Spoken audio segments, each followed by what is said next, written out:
l'agroécologie tout seul n'a pas de sens, quoi. Je pense que le véritable enjeu, c'est comment les gens vont se nourrir, quelle sera leur assiette et comment ils vont acheter.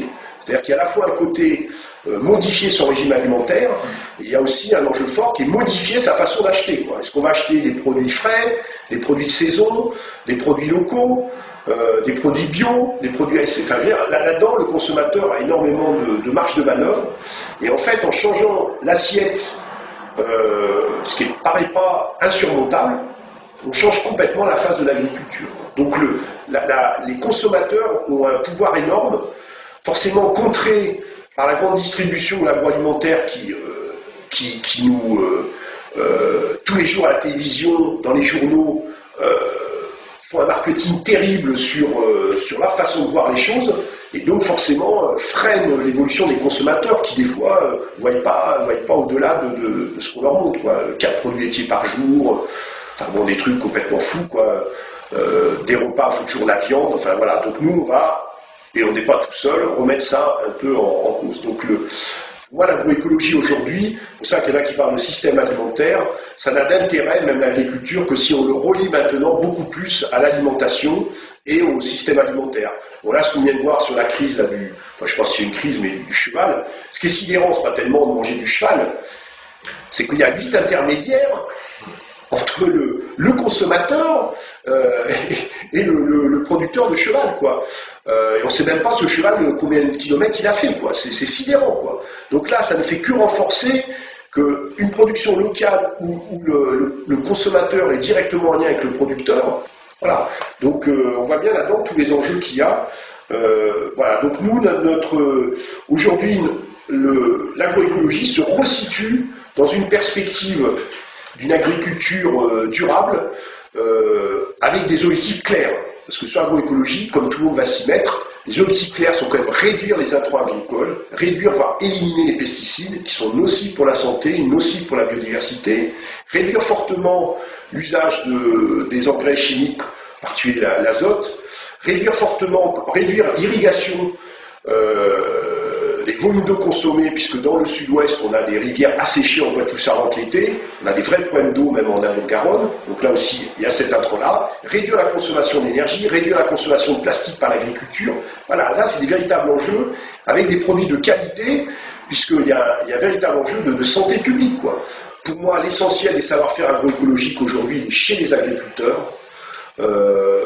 Et je pense qu'un des travaux à faire, c'est que les agriculteurs deviennent les vrais acteurs du changement et du développement agricole, qui deviennent aussi formateurs, et que ces savoir-faire passent directement des agriculteurs aux autres agriculteurs.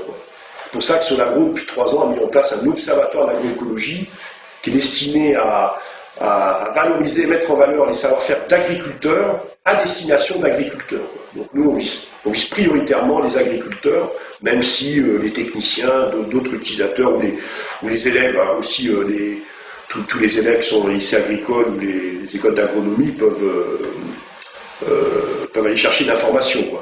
Et je pense que là, on ne peut pas dire que la recherche qui s'est développée jusqu'à maintenant était en agroécologie. Je pense que c'était un mot banni même à l'INRA et dans les années 60, quoi. Les agriculteurs peuvent être moteurs, la recherche peut accompagner, parce qu'il y a quand même des références à acquérir, mais la recherche doit intégrer les agriculteurs dans son modèle de pensée, quoi. Voilà. Et puis les structures qui ont été pionnières. Nous, quand on a été créé en 80, il y avait aussi le CEDAPA qui a été créé en 82 en Bretagne sur l'agriculture autonome avec Pochon. Il y a les CIVAM, je veux dire, toutes ces structures-là qui ont été pionnières dans l'agriculture durable, alors dans l'agroécologie ou dans la bio, parce que l'agroécologie c'est un mot beaucoup plus récent, je pense qu'il faut qu'elle soit, c'est elle qui ont fait l'innovation. Qui a soutenu la bio? C'est pas un système agriculture dominant. Donc il faut que ces gens-là soient aussi reconnus comme véritables acteurs du développement dans les projets qui vont se développer, quoi. Il ne faut pas que ça soit à nouveau verrouillé par la recherche, par le développement agricole conventionnel. Je veux dire, l'innovation, elle se fait toujours souvent en dehors. Et d'ailleurs, beaucoup de ces agriculteurs pionniers, souvent, ils sont assez isolés, quoi. Ils travaillent un peu seuls dans leur coin, quoi. Ils n'ont jamais été reconnus dans leur propre milieu, quoi. Donc voilà, il faut aussi changer les méthodes. L'agroécologie, je crois que c'est un peu ça, de changer ces méthodes-là. Donc c'est vrai que l'agroécologie, nous, on pense pour nous, c'est une grosse entrée technique, quand même des savoir-faire agroécologiques, techniques, quoi, voilà, quel mélange, comment, quelle rotation, la meilleure rotation trouvée, etc., en faisant fi un petit peu des aspects économiques. Mais forcément, il y a un volet social. Il y a un volet d'agroécologie, c'est aussi un mode de pensée qu'on doit coupler au système alimentaire. Ça ne sert à rien de faire de la super agroécologie si c'est pour que votre viande elle parte au fin fond du monde dans un circuit qu'on ne connaît pas, quoi. Voilà, l'agroécologie, c'est aussi transversal, par exemple, avec l'agriculture biologique. L'agriculture biologique, elle est là, elle a développé aussi des savoir-faire techniques. Voilà, tout ça va se recroiser. Enfin, de toute façon, les techniques vont...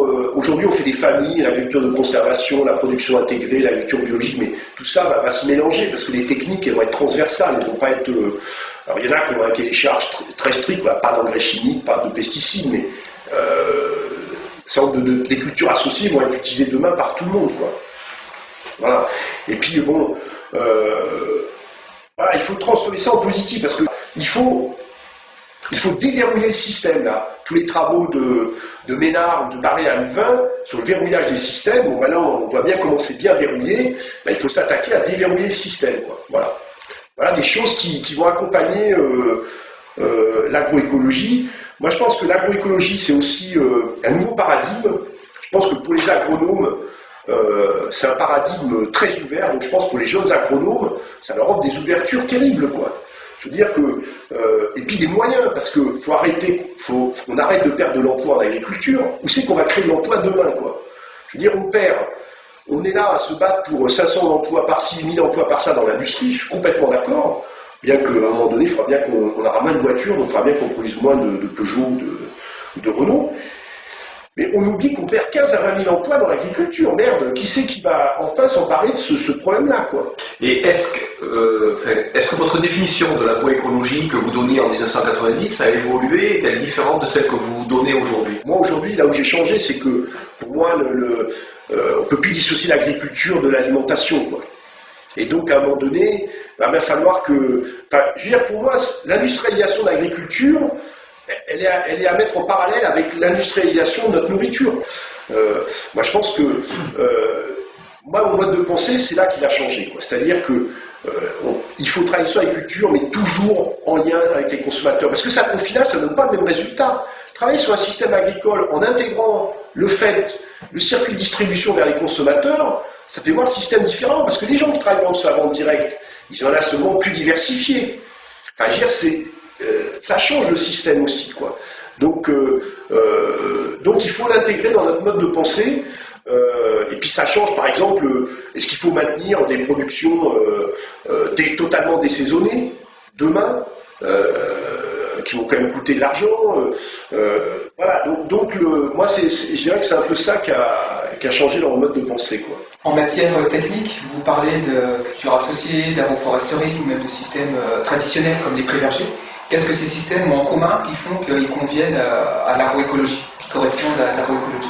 Je pense que ce qu'ils ont en commun, c'est les bas niveaux d'intrants. C'est-à-dire que l'association des productions et dans une exploitation ou sur une même parcelle permet justement de réduire ces niveaux d'intrants, quoi.